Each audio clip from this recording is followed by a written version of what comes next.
Right, let's go then. What, we're starting now? Yeah, welcome to Zero West. This is the first video we've done. It is. First time I've ever been on camera. And we said we wouldn't script it.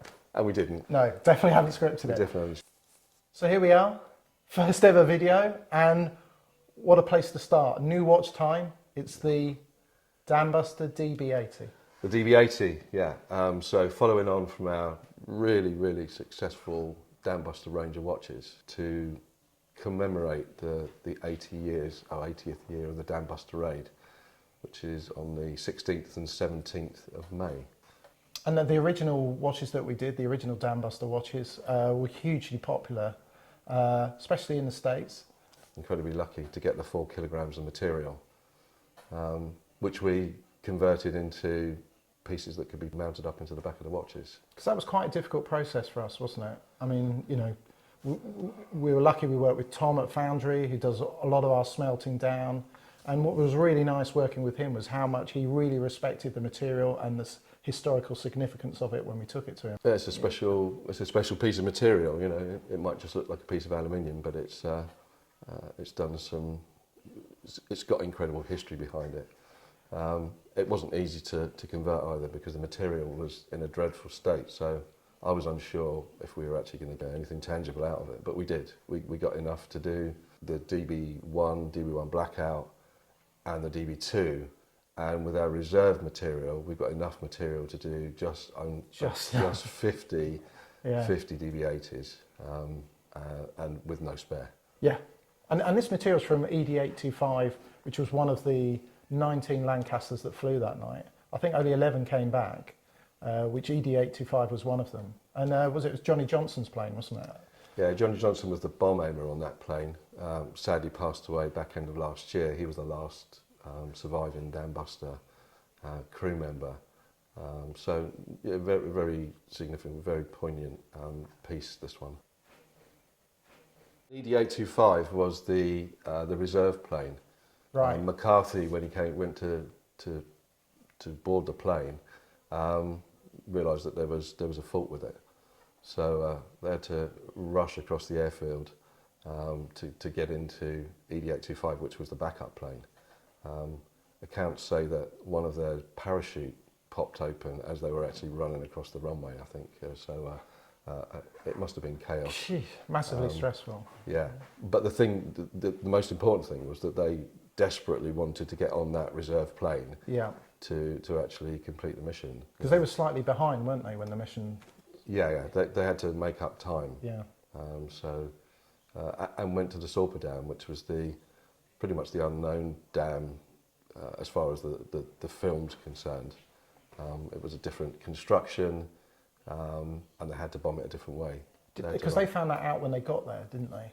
I think they already knew, but Right. They had to run parallel. But it was it was something new that none of them had seen the dams. Yeah. They trained on the dams, but it was a new experience when they got there.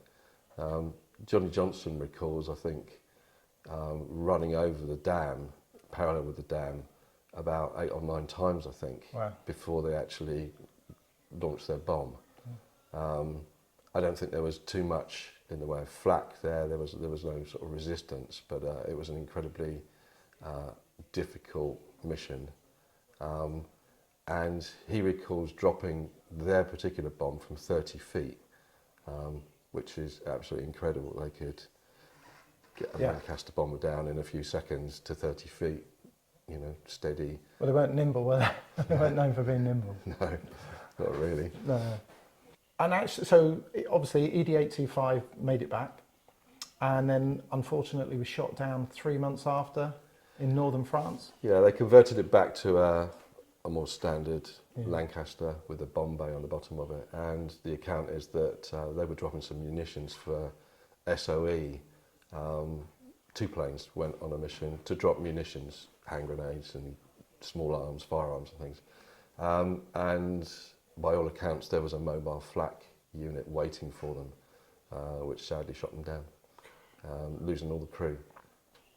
Yeah, because there were modifications made to those Lancasters for the operation, that hadn't been put back, wasn't there? There was a gun turret that had been moved from the top to... There was a belly gun on there, which is yeah. when Mark Postlethwaite and their team actually found the material. They found the mount for the gun Right. buried in the ground, which is the thing that proved it was from ED-8025. Yeah. Wow. The rest of the plane had been towed away by the Germans, Yeah. I believe. So what was left in the ground was whatever small pieces they could find. So, and they had this precious bag of material. Yeah.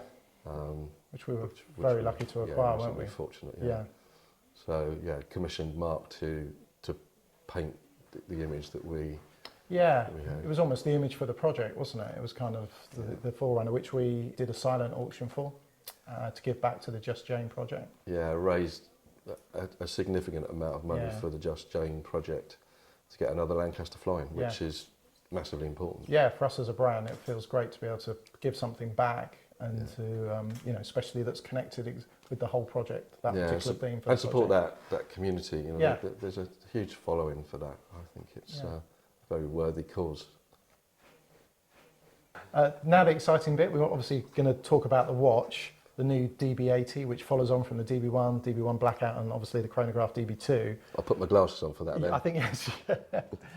Obviously, what's great for us with this is it's in the new 41mm case. Talk this through with me, because I remember when you said several years ago you were going to reduce the size down slightly, and obviously this has got it's embedded with our DNA, with the lugs and the stars. So yes, just talk me through how actually difficult that was to do. On the surface, it looks quite easy to do, Yeah. but to shrink the whole design down and follow some design criteria. The design criteria is that we use the same strap width at the top, so 22mm. So the watch only scales so far. 41mm was the sweet spot for that. Any smaller than that, it just wouldn't work. It's also slimmed down a bit and got a little bit more form in the side profile. I had to fit the back a different way. Because you've stepped it down at the back, haven't you? There's a new sealing method in here. It's still an O-ring seal, but it's a plug seal as opposed to a face seal in there. It works really well, and it's followed the DNA, if you like, of the DSL, the dual sculpted lugs, and it looks like a baby sibling of the. And that was really important for us as a brand, wasn't it? For that identity that we'd spent so long developing and literally years. Having a unique shape is incredibly difficult now in the watch world. There's millions of watches out there, but to have something that is pretty unique, and I think we have a unique shape if you look at the profile of it. Yeah, definitely. Because this isn't just a stamped out case, is it? No, everything was billet machined from 316L stainless steel, and the lugs are machined as well, 5-axis machined, match fitted, which enables us to put different finishes on the body to the lugs, which is pretty unique. Yeah. Pretty unique. There's other guys out there doing it in different ways, splitting the case, but we've actually separated the lugs. And I think really the most exciting part of this watch for many people will actually be the back. You know, this back displays, we'll talk it through in a moment, but it actually features metal from ED-825. Yeah, so it's different to the back in the DB1 and DB2 range. So it still features the same disc of material with the silhouetted plane. Yeah. It represents the full moon, so the disc is the moon, and then the silhouette of the plane. But this time I skeletonized the back. It's got a skeletonized holder in there, and you can actually peep underneath and see the movement underneath it. So it's got some. It's really cool because the house style follows on from the others, but it's just in a different guise. It's kind of really technical. It's got a different printed sapphire on the back of it as well, which allows us to see into the movement. And we've reverse printed that, haven't we, for durability and everything else. So it's kind of it's genuine piece of sapphire on there. But that's the component in there. So that precious piece of material, you know, it is so rare, very, very unique. Okay, I'm gonna try this on. I mean, I've got the Flying Scotsman on today, and I've got one of my famous Frankies. One of your famous. That's for another time. Yeah. But, based on I'm not sure what. Well, maybe next year. So I just love this watch. It looks great on the black rubber strap as well as the blue, which this one happens to be on. There we go. And the great thing about this one, I guess there's only 50 of them. Yeah, I can't believe well, I know we're only making 50 because You that's can only all make we could. 50. That's why we kind of raided all the drawers for Yeah. what's, you know. Whatever material we had left. Yeah, we'll have nothing to show anybody anymore. We'll just have to show Yeah. them the back of the watch. Yeah. Yeah. And it's going to be available from the 17th, only from our website because we only sell online. It works for us with the studio. Yeah. The studio is an extension of the website, Yeah, so anybody coming in feels immediately familiar. yeah. It's Have a drink with our Merlin engine. fantastic. So I'm really excited about this. Well, always excited about every watch we bring out, and I'm still buzzing from the Flying Scotsman watch, which we only launched a month or so ago, which has been hugely popular, and this is a great follow-on from that.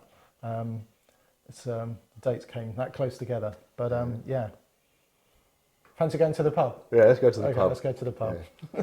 The Bluebell awaits. The Bluebell awaits.